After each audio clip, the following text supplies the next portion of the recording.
கோளும் ஒன்றாய் காண அங்கு கற்பகம் என்னும் கடவுளின் மெய்யில்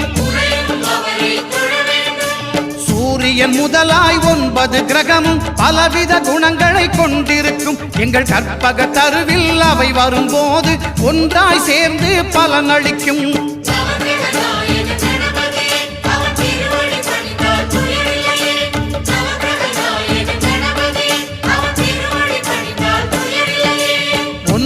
கோளும் ஒன்றாய் காண